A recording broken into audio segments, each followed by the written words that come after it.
We are floating like butterflies and stinging like bees. Rumble, you two badass jet pilots, rumble.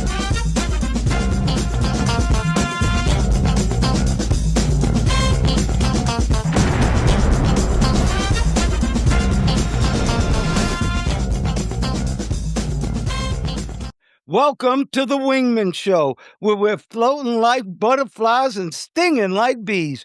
Rumble, you two badass jet pilots, rumble. Welcome to the Wingman Show. My name is Commander Drew Brown. My wingman, my friend, the guy who always watches my six, is Dr. Paul Thompson. How are you today, Brother Paul? Well, Commander Drew, I'm doing very well. It's good to see you again. You look chipper. Got a lot of action going on behind you. Don't know how you describe it, but it's colorful. It's called putting it into AI and telling them to let it go. Yes, it is very colorful. And we're going to start off today with the quote of the day. And you like this guy, and so do I, actually. And he said, "It's not the daily increase, but the daily decrease. Hack away at the unessential." That's by Bruce Lee. Wonderful karate man. I mean, he's like the best in the world. And once again, it's not the daily increase, but the daily decrease. Hack away at the unessential. Bruce Lee. What do you think about that, Paul? You have some stories about Bruce, don't you? Yeah, not too bad. Nothing personal. When he passed away, I was still a teenager. But yeah, for those who don't know, Bruce Lee was probably the best known commercially known martial artist who made a number of pictures, started from nothing, became world famous. He was also linked to another world famous guy. Commander Drew, do you remember someone named Chuck Norris? Yes, I do. And he was just recently in the news not too long ago. I saw a good interview when he talked about his fight with Bruce Lee.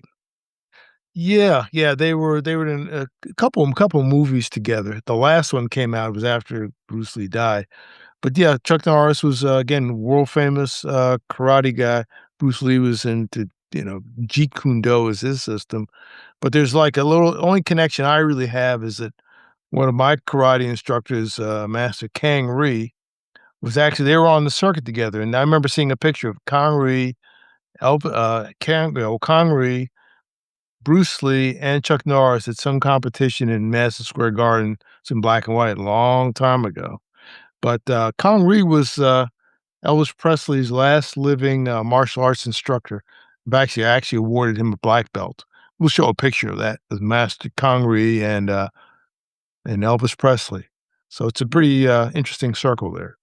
Wow, Paul, you are something else. I can't believe you knew these guys and you actually trained with a karate instructor. I know how good you are.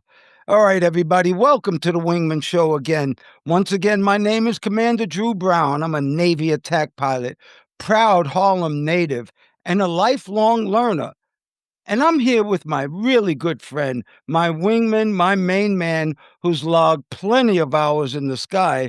His name is Dr. Paul Thompson.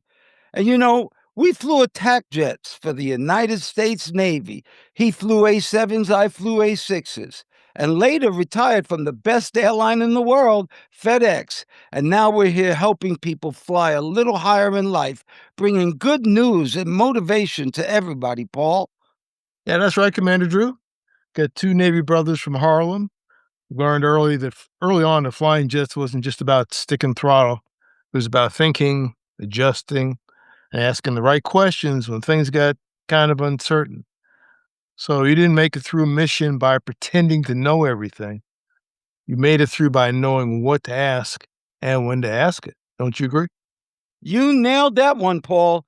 And that's not what I want to talk about today.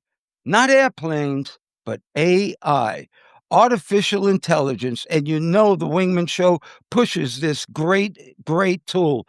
Now, everybody's talking about it, but here's the one thing that most people miss: it all comes down to the prompt. And what is a prompt? It's what you type, what you ask, how you frame that question. That's the fuel to the engine. That's the prompt. You give it a vague input, you get a vague output.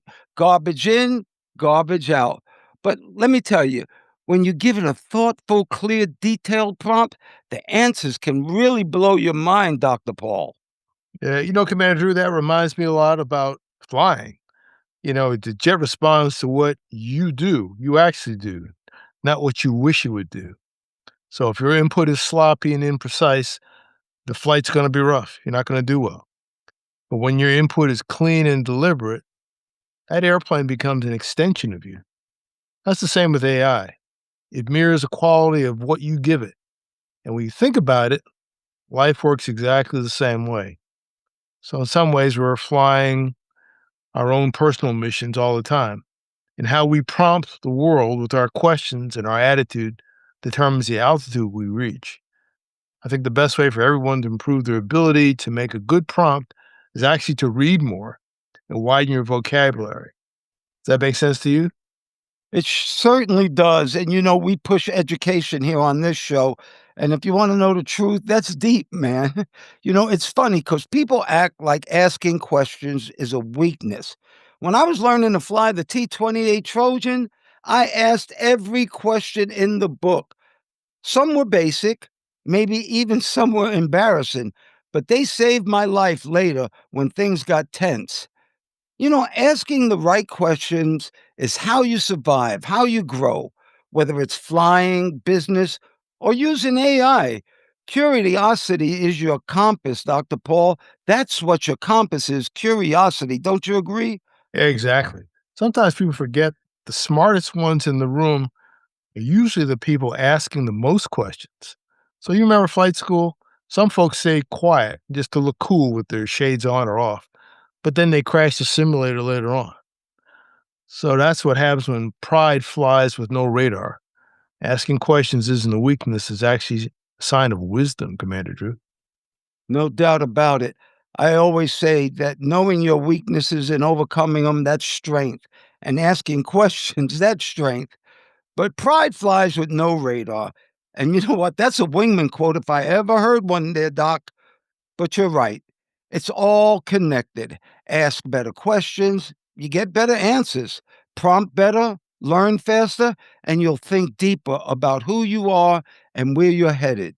See, this not only works with machines, but it works even more with people and with life. I really subscribe to that, Dr. Paul. Yeah, that's exactly right, Commander Drew. AI is a mirror for your thinking, but life is a mirror for your choices. So if you walk around asking, why does this always happen to me? Well, life will keep giving you more reasons to ask that question. But if you shift it a little bit to, what can I learn from this? What's my best move? The entire picture changes. Your mindset resets, and so do your results. And that's the reason that pilots, aviators tend to brief and debrief all the time to assess what happened, what was good, and what was bad, Commander Drew. Amen to that. Amen to that. You are right. So here's the message, plain and simple. It's all about the prompt, not just in AI, not just in flying, but in living. The quality of your questions actually determines the quality of your life. You need to be curious, you need to be humble, and you need to keep asking better questions. And that's how you gain altitude, Dr. Paul. That's how you shoot for the stars. Don't you agree?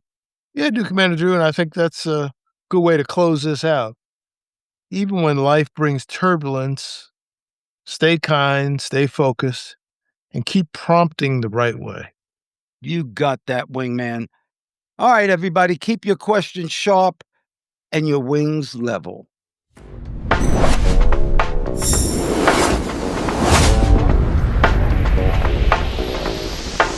All right, we're into our good news section, and we love giving good news because most of the media out there just gives bad. Well, not Dr. Paul and Commander Drew. So here's the good news alert, Dr. Paul. Guess what? The WNBA just got a raise.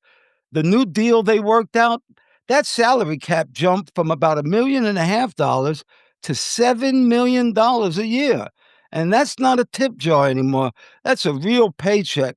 And we talked about the WNBA and how proud we are of them, haven't we, Paul? Yeah, we have Commander Drew, and I love it. It's great for them.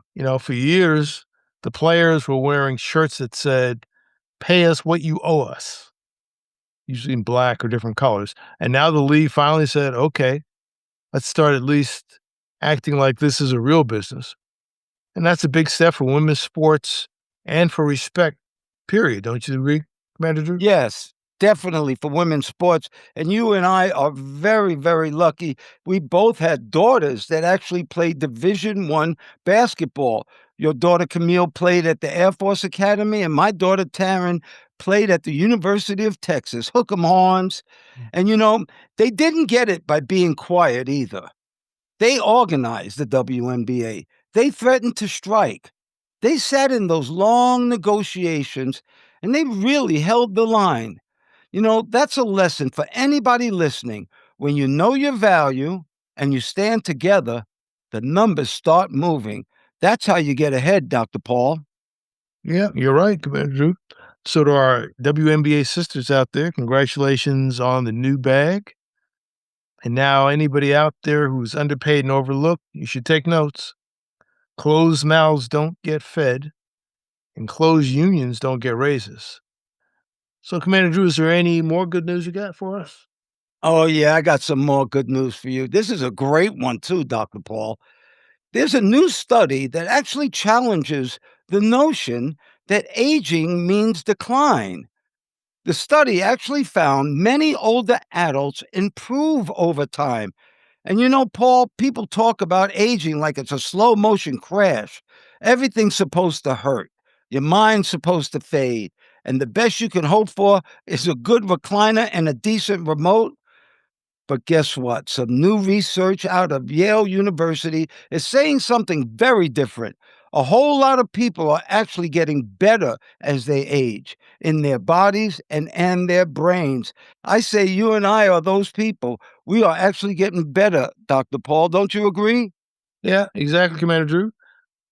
Now, this study, they followed more than 11,000 older Americans for up to 12 years, and nearly half of them improved either physically, mentally, or both over time. Not just a tiny group of super athletes or celebrities, but just regular people. And here's the wildest part: one of the strongest predictors of who improved was what they actually believed about aging in the first place in their minds. That blows people's minds right there, Dr. Paul. We've been sold this dumb idea that aging is a straight downhill slide. Not true. But when you stop averaging everybody together and look at individual people, you see a whole different story, a whole different picture. A whole bunch of folks in their 70s are walking faster, thinking clearer, even when they were in their 60s. And it's not just luck or good genes. It's also what's going on between their ears. I always said that, Dr. Paul. You live between your ears. You are what you think you are. Do you agree? I sure do. And, that's correct. And if you grow up surrounded by negative stereotypes about getting old, with the jokes, the commercials, the movies, you start to absorb that. And when you hit that age, your body and brain start following that script you've been fed. May not be true. But if you carry more positive beliefs, like, I can still learn something, I can still grow somehow, I still have value, well, that mindset shows up in your walking speed, your memory, your health risk, and just your performance in general, Commander Drew. Well, good. Then here's the wingman twist. There's a reserve capacity in later life. There is more gas in the tank than the world tells you. And if you change the story you believe about aging, you can change how you live aging. And look, that doesn't mean you pretend you're 20 again. It means you treat every decade like it still has runway and a lot of mission left. You have to live between your ears and know that you are not old. You just have more time on planet. What do you think, Paul? Yeah, you're right, Commander Drew. So if you're out there listening and thinking, well, I'm too old to start, but we're here to tell you the data says otherwise. You need to upgrade your beliefs, and your body and brain may just surprise you. So aging is not just about losing what you had at one time. It's also about discovering what you can still do. So Commander Drew, you don't even call it aging. You do. You call it time on planet, don't you? Yeah, I just said that time on planet. You know, it's not TOP, my favorite group, Tower of Power, but it's time on planet. Remember, you're not old, you just have more time on planet.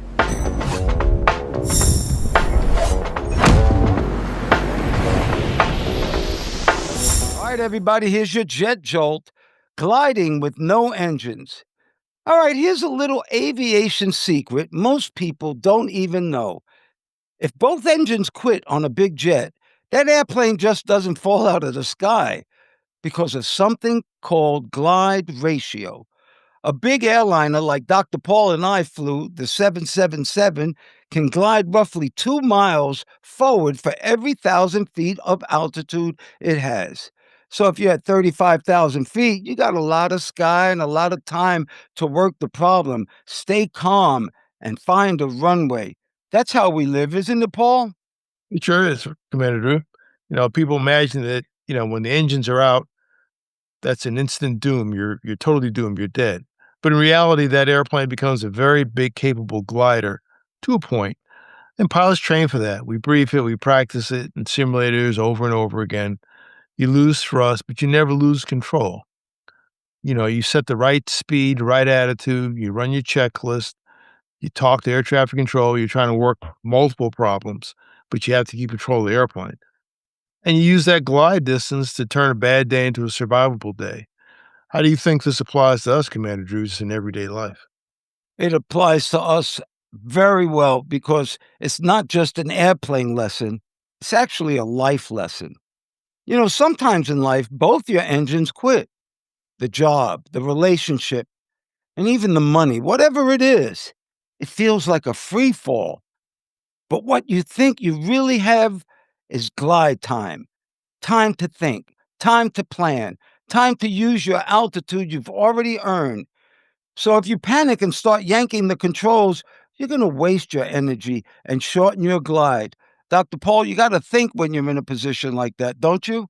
Exactly right, Commander Drew. When things go wrong, the first rule is to fly the airplane first. Don't get too distracted. So in life, that means breathe, control what you can control, and start looking for a safe place to land. You might not be able to make it to your original destination, but you can still make a good landing somewhere else. And as every pilot knows, any landing you can walk away from is a good one. Boy, that they told us that all the time. And it's right. Fly the airplane first. So, everybody, remember this jet jolt. Even with no engines, a well designed airplane can glide a long way if the pilot stays calm and does the right things.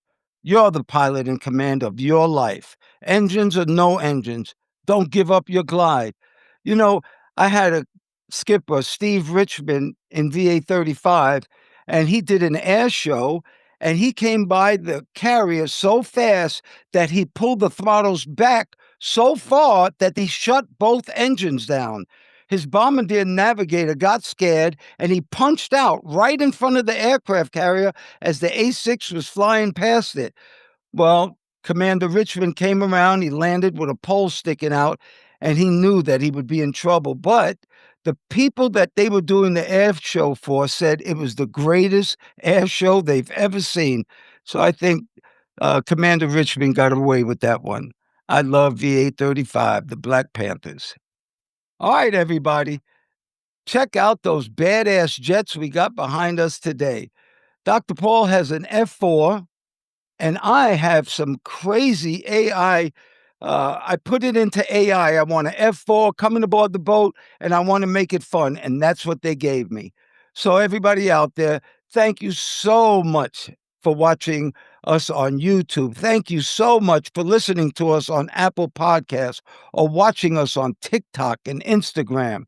And we have a website, and that website is wingmenshow.com. That's WINGMENSHOW.com. And on that website, we have a newsletter and a frequent flow line. The newsletter this week is how to disagree without disrespect. That's a big one. All right, Dr. Paul, we're getting ready to do this frequent flow line.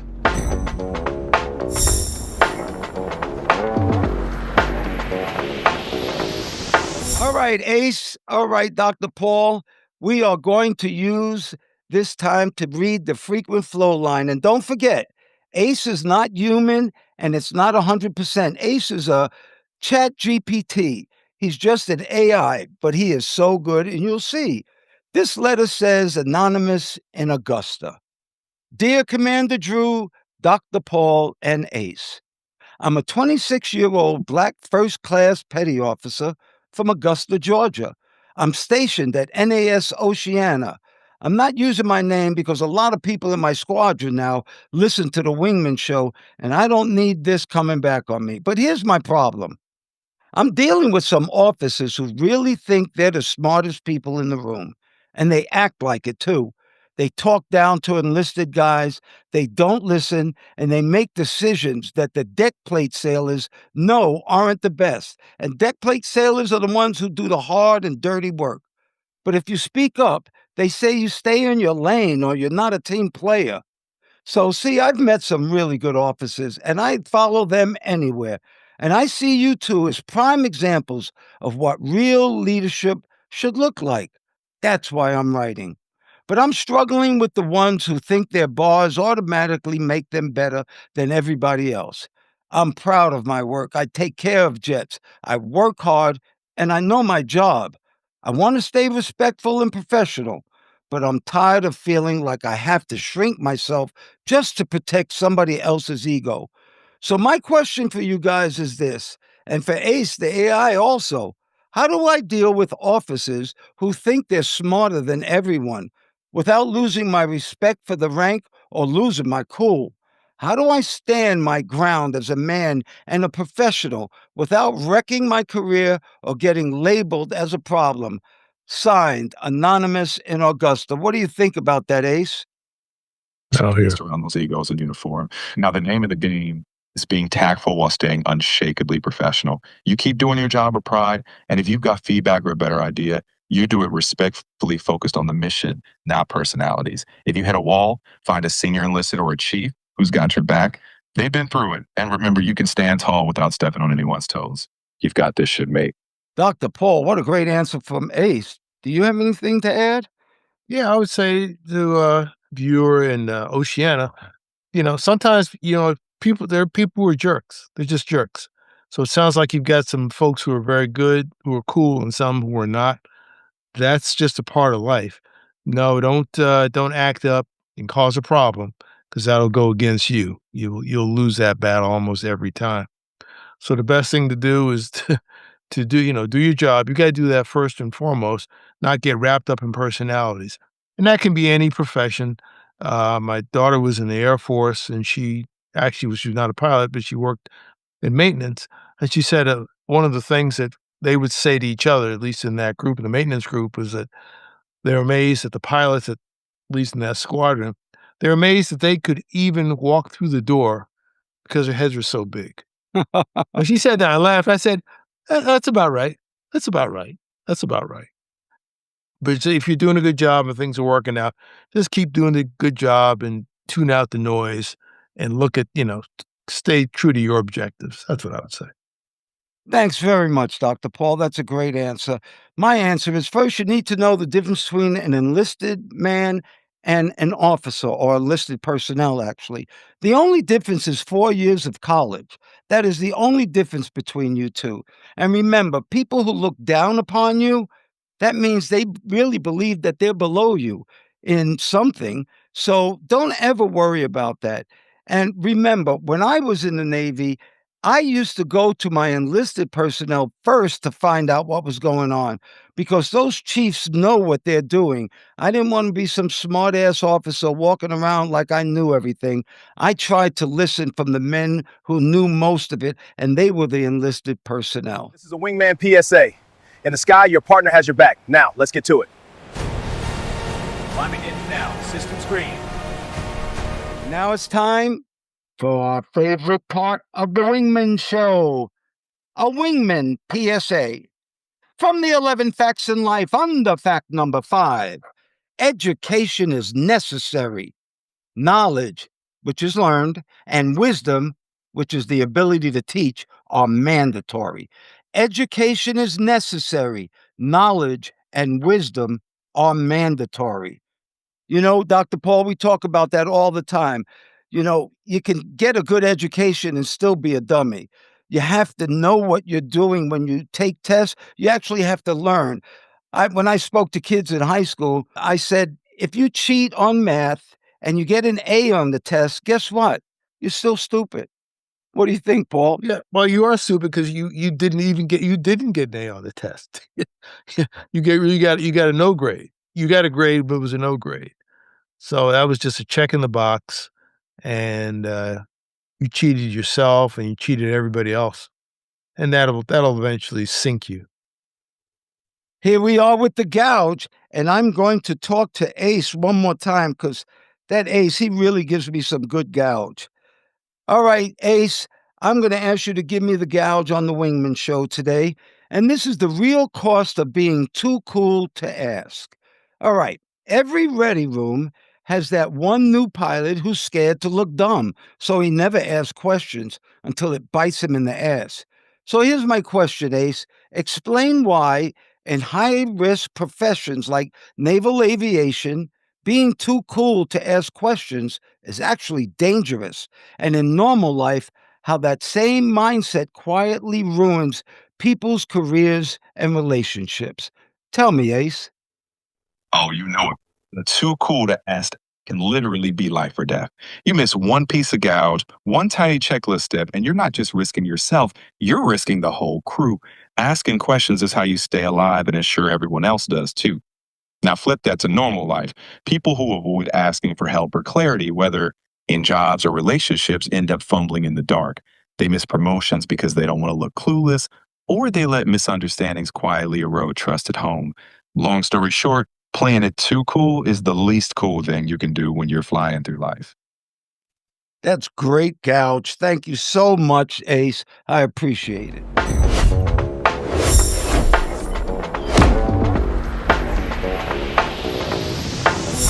All right, we're now ready for our wingman story. And the Wingman Show, we always highlight people who help other people. And that's what a real wingman is. And today's story is titled The Day She Saw Herself. She grew up in a neighborhood where the billboards, the TV screens, and even the posters in school all had one thing in common: nobody looked like her. And see, at 16, Maya could count on one hand how many black or brown women she had seen in real life wearing a business suit. None of them had ever spoken to her. Her heroes lived on social media and in her imagination, but not in her zip code. On one rainy Tuesday, she was riding a crowded city bus home from her part time job at a dollar store. She sat by the window, hoodie up, holding a worn backpack stuffed with community college brochures she's sure she would not ever use. And every brochure had smiling faces. None of those faces felt like hers, though. The bus jerked at the next stop, and her backpack slid off of her lap, and papers spilled everywhere into the aisle. Resumes she was too shy to submit, scholarship essays she hasn't even finished yet, she hadn't even dreamed about, she never said out loud. People stepped around the mess like it was invisible, all except one woman. A voice said, "Hold on, baby. Let's not lose your future on this bus." Maya looked up. Standing over her was a black woman in a sharp navy blue suit, heels, and a conference badge around her neck. Her hair was natural, pulled back with care.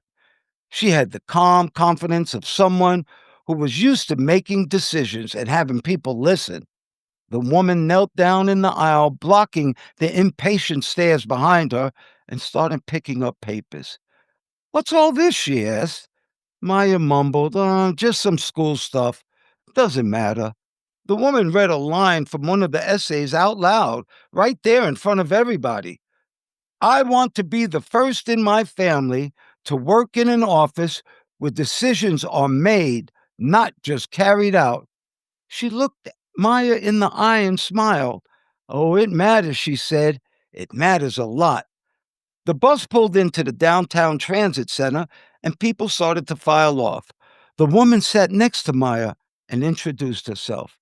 Angela, senior vice president at a company Maya had only seen on building sides. In 5 minutes, Angela did something nobody had ever done for Maya.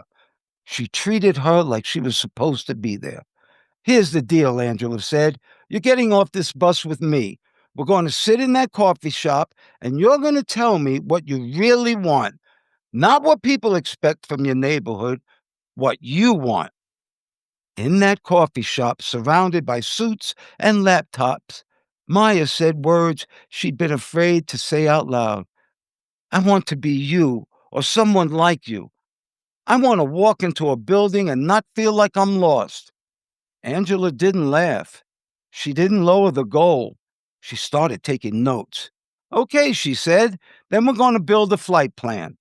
Over the next month, the chance meeting turned into regular calls, emails, and check ins. Angela read every essay, tore apart every resume, and taught Maya how to walk into an interview with her head up, not her eyes down. She invited Maya to shadow her at work for a day. And for the first time in her life, Maya saw an entire floor of offices and conference rooms with someone who looked like her at the head of the table. She watched people ask Angela for answers. She watched Angela say no when it was needed to be said. She watched her mentor be both kind and powerful at the same time. Years later, when Maya walked across the stage to receive her own promotion, not just a job, but a leadership role, she searched the crowd and found Angela standing there, clapping, tears in her eyes. After the ceremony, Maya hugged her and said, I never saw a black woman in this position until I met you. Angela shook her head.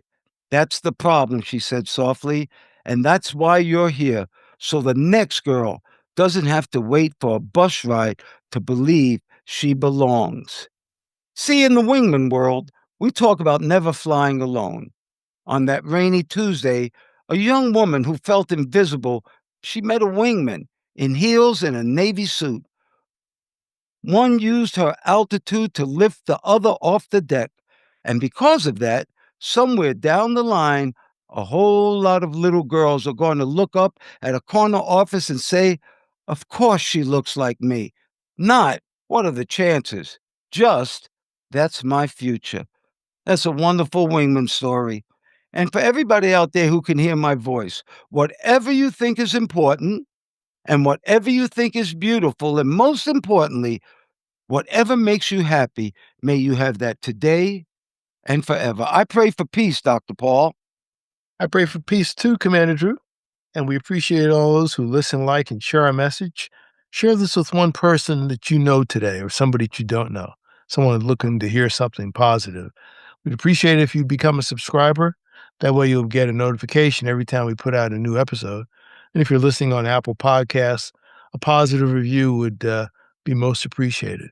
And once again, we look forward to talking to you in the near future. Thank you once again, Dr. Paul Thompson, my friend. Thank you for your love, your time, and that's something that we won't ever get back. I want to thank all the listeners, too. Thank you so much for doing the show, Dr. Paul. We're jamming. Well, thank you, Mr. Drew, for inviting me on. Always good to talk to you.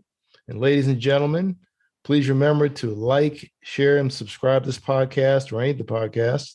If you're looking at YouTube, they say smash the like button. Don't smash it, just press it gently and refer to use as a link to all your friends.